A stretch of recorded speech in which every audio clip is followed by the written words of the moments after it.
You are looking at Julian's pronunciation guide, where we look at how to pronounce better some of the most mispronounced words in the world, like this other curious word. But how do you say what you're looking for today?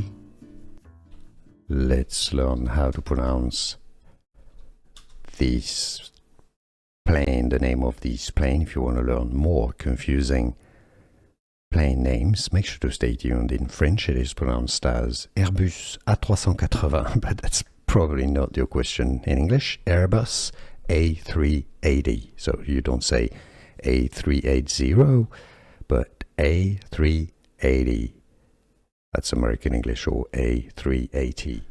Here are more videos on how to pronounce more confusing words and names too many mispronounced. Like this video if you found it useful. I appreciate your support. I'll see you soon, and thanks for watching.